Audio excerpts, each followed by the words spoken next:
Hi hello नमस्कार, मी अनिता तुम्हा सगळ्यांचं स्वागत करते आजच्या ह्या नवीन ब्लॉगमध्ये।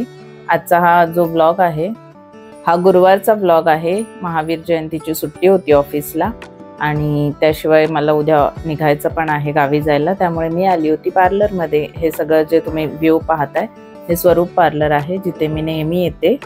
खूप छान आहे त्यांचा एंट्रन्स वगैरे। मी आली होती हेअर स्पा करण्यासाठी, कारण आता सध्या केसांची अशी हालत आहे। हेअर स्पा नंतर तुम्ही रिझल्ट चेक करा। मी वेट करत होते कारण मी जिच्याकडून करते ती थोडी बिझी होती, त्यामुळे मी तिच्यासाठी थांबली होते। तोपर्यंत मी म्हटलं तुम्हाला इकडचं शूट करून दाखवावं आणि त्यानंतर मग स्टार्ट केली माझी ट्रीटमेंट। हा जो हेअर स्पा आहे तो केस स्मूथ होण्यासाठी करते मी, कारण हेअरफॉलचा एवढा त्रास नाही आहे पण हेअर खूप रफ होतात माझे। त्यासाठी मी हे कमीत कमी 3 ते 4 महिन्यातून एकदा हेअर स्पा नक्की करते। आणि आजचा हा ब्लॉग जास्तीत जास्त ऋतुजाने शूट केला आहे।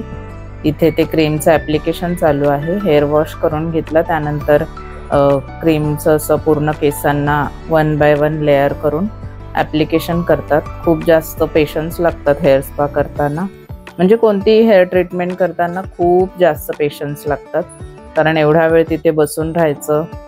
पण हेअर स्पामध्ये एक बेनिफिट आहे की खूप छान मसाज करून मिळतो तुम्हाला आणि त्यामुळे खूप रिलॅक्स वाटतं। जर कधी डोकं दुखत असेल किंवा खूप असं हेक्टिक रुटीन असेल, रिलॅक्स व्हायचं असेल तर मग हेअर स्पा पण एक छान बेटर ऑप्शन आहे। त्यानंतर मसाज वगैरे करून झाल्यानंतर थोडी ते लोक स्टीम देतात केसांना आणि हा फायनल हेअर वॉश झाल्यानंतरचा लुक आहे।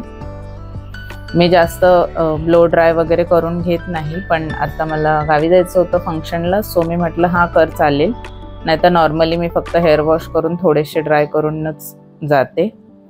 पण आता मी छान सेट करून घेतले होते आणि हेअर स्पा केल्यानंतर एवढे छान सॉफ्ट हेअर होतात ना, सॉफ्टनेस आपल्या हातांना जाणवतो आणि खूप छान वाटतं जेव्हा एवढे सॉफ्ट हेअर असतात। आणि घरी आल्यानंतर मी ही क्लिप शूट करत होते शॉर्ट्ससाठी। हाय हॅलो नमस्कार, मी अनिता तुम्हा सगळ्यांचं अगदी मनापासून स्वागत करते आजच्या ह्या नवीन ब्लॉगमध्ये। आत्ताच तुम्ही ब्लॉगची सुरुवात बघितली की मी गेले होते पार्लरमध्ये। मला हेअर स्पा करायचा होता। हेअर स्पाचा रिझल्ट तर खूप छान आहे, खूप स्मूथ होतात हेअर।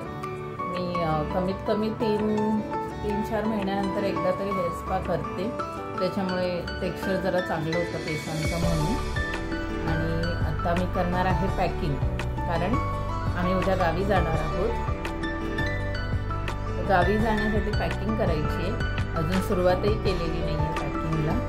सो आता मी तुमच्याबरोबर शेअर करते की मी काय काय आणि कशी पॅकिंग करते आणि कोणतं गाव आहे माझं, हे सगळं तुम्हाला नेक्स्ट ब्लॉगमध्ये नक्की बघायला भेटेल।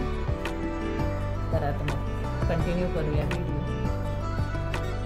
खरं तर पॅकिंगचा ब्लॉग शूट करायचा होता, पण इतकं सगळं मेसी झालं होतं त्यामुळे पॅकिंगचा ब्लॉग मी शूट नाही करू शकले। माझा पूर्ण दिवस पॅकिंगमध्येच गेला, कारण फक्त पॅकिंग म्हणजे पॅकिंग नसतं, कपाट लावायचं, किचन क्लीन करायचं, हे सगळं मला करायचं होतं, कारण उद्या सकाळी निघायचं होतं।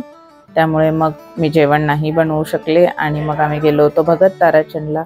अगदी थोडासा लाईट डिनर केला कारण खूप थकले होते मी, आणि मग आम्ही निघालो घरी जायला। हा आजचा छोटासा ब्लॉग तुम्ही जर इथपर्यंत बघितला असेल तर लाईक, शेअर आणि सबस्क्राईब करायला विसरू नका। लाईक नक्की करा आणि सबस्क्राईब जर अजूनपर्यंत केलं नसेल तर प्लीज प्लीज प्लीज सबस्क्राईब करा।